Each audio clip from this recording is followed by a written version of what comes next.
네, 안녕하십니까. 베트남에서 활동하고 있는 조민트입니다. 네, 이번에 이제 그 코로나 사태가 터지고, 그리고 나서 오늘 2020년 3월 15일에 136개국이 한국발 입국을 제한을 시켰습니다. 이제 그 뭐 지금 베트남도 마찬가지지만 이제 해외로 나간 그러한 한국 기업들의 어려움들이 굉장히 많습니다. 이 부분에 대해서 이제 많은 기업들이 고민을 하지 않을까 이런 생각이 듭니다. 갑자기 이제 이런 사태가 터지니까 손발이 묶여버리는 거죠. 그러다 보니까 많은 기업들의 이제 피해들이 일고 있는데, 자, 여기서 이제 한국 정부는 어떤 생각을 해야 하는가 이런 생각을 많이 해보게 됩니다. 근데 지금 뭐 항공편을 풀어라, 풀 수 없다, 뭐 이런 것 때문에 외교적 마찰들도 굉장히 많아요. 그렇죠? 자, 우리가 저는 여기 이런 문제에 대해서 일단 이제는 글로벌 국익 정치를 해야 되고요. 이제 한국은 저출산 고령화 문제로 인해서 인력 유치 문제가 굉장히 큰 문제가 될 겁니다. 제가 베트남에서 16년을 활동을 했고요. 그리고 베트남인들의 한국, 뭐 일본, 그리고 뭐 호주, 미국, 캐나다, 또는 유럽, 뉴질랜드 이런데 유학을 간다든지 또는 이 사람들이 취업을 하기 위해서 외국에 나간다든지 이러한 역할들, 이러한 일들을 도와주는 역할들을 제가 해왔습니다. 그런 일을 하고 있는데 그러다 보니까 자연스럽게 제가 해외 정책들을 알게 돼요. 해외 정책을 이들이 인재를 유치하기 위해서 또는 인력을 유치하기 위해서 어떠한 정책들을 사용하고 있는가 이런 생각들을 좀 많이 해보게 됩니다. 자, 한국의 많은 기업들이 지금 굉장히 힘들어하고 있어요. 뭐 자영업자들은 말할 것도 없고 소상공인들은 오죽하면 정당을 만들겠다라고 나섰겠습니까? 그렇죠? 이게 얼마나 힘든 상황인가. 또 코로나가 겹치면서 더 큰 어려움들을 겪고 있는데요. 뭐 정치권에서는 이렇다 할 해답을 내놓지 못하고 있습니다. 그런데 제가 해외에서 보면서 생각하는 것은 뭐냐면 일단 한국은 제일 먼저 최저임금 제도를 폐지시켜야 된다는 겁니다. 최저임금 제도를 폐지해야 돼요. 그래서 이것이 뭐 전체적으로 이러한 부분들을 받아들이기가 어렵다 그러면은 뭐 지자체별로 또는 뭐 시군구별로라도 투표를 해서 이 제도를 폐지를 시켜야 됩니다. 폐지를 시켜서 지금 그렇지 않으면은 뭐 이제 지방 저출산 고령화 문제로 지방 소멸이 일어나게 돼요. 그래서 생산 인구가 저하되면서 굉장한 어려움을 겪게 될 겁니다. 제가 왜 이런 말씀을 드리냐면은 일본이 그랬어요. 일본이 저출산 고령화 문제 그리고 중소기업들이 인력을 채용하지 못해서 도산하는 그러한 상황들을 많이 보고 그래서 일본 같은 경우에는 동남아에서 35만 명을 채용해 가겠다. 주로 뭐 이렇게 뭐 도시락 공장이라든지 또는 각종 뭐 건설, 건축이라든지 뭐 호텔이라든지 또는 요양원이라든지 뭐 이런 인력 문제가 굉장히 심각했어요. 이제 한국도 다가왔습니다. 다가왔기 때문에 미래를 바라보면서 정책을 수립하지 않으면 안 되는 상황이 벌어진 겁니다. 많은 한국 기업들이 해외로 나가고 있어요. 왜 나가냐 물어보면 인건비를 감당하기가 어렵다. 사업 환경이 너무 좋지 않다라는 겁니다. 그래서 지금 뭐 최저임금을 많이 올려가지고 경제가 발전하겠다 이런 생각보다도 자유시장 경제에 맡겨야 돼요. 이거 자유시장 경제에 맡겨서 앞으로는 인력이 없으면 자연스럽게 임금은 올라갈 거 아니겠습니까? 그렇죠? 그래서 이건 자연스럽게 시장에 맡겨야 되는 거예요.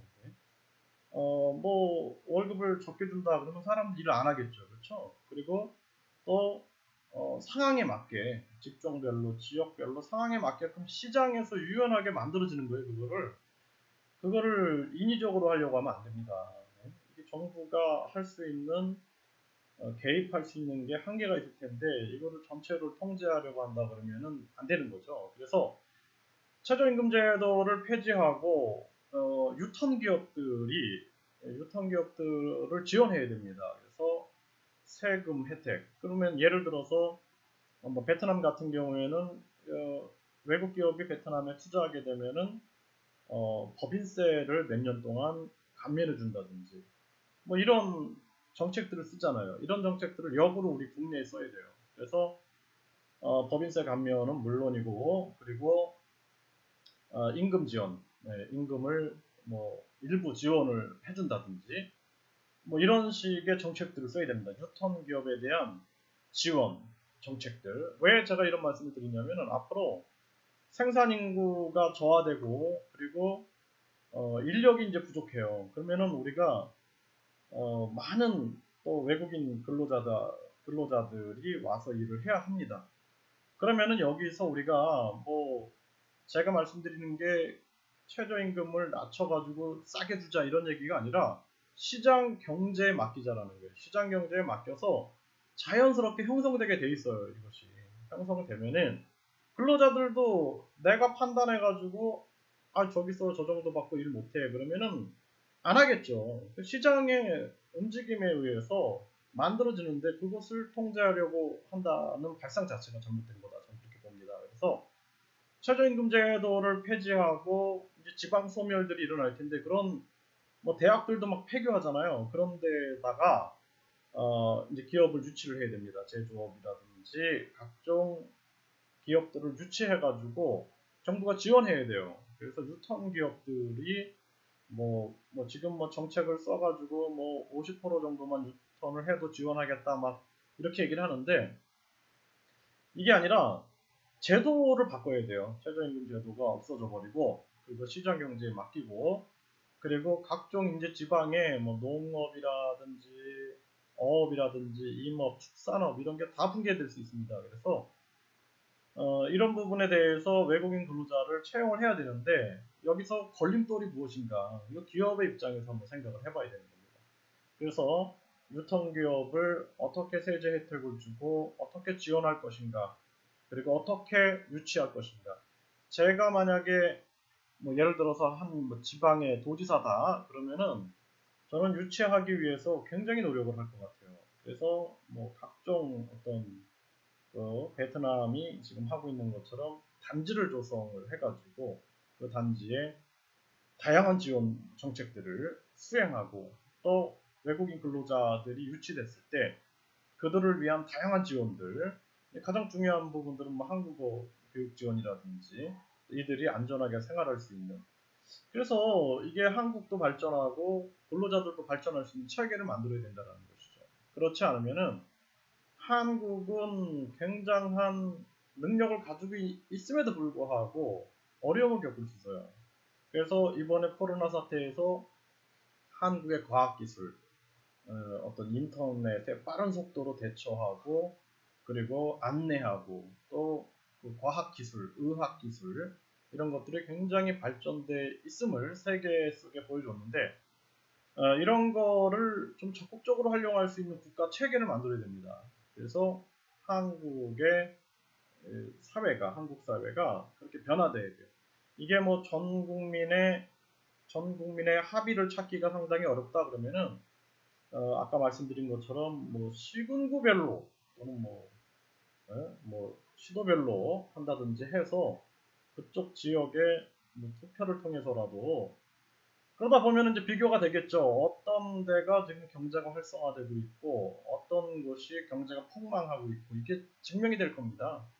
이대로 계속 간다라는 것은 위험하지 않겠느냐. 이제 코로나 사태를 통해서 136개국이 한국까지 금지를 시키고 있는데 많은 기업들이 한국을 유턴하고 싶은데 이게 유턴하지 못하고 있는 거예요. 이럴 때 정부는 어떻게 정책들을 수행해서 유턴할 수 있겠는가.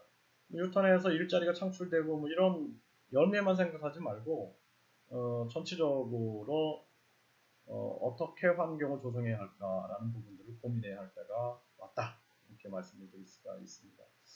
네, 감사합니다. 네, 글로벌 국익 정치에 대해서 제가 계속 영상을 만들어서 여러분들과 함께 논의하고 의견들을 나눠보도록 하겠습니다.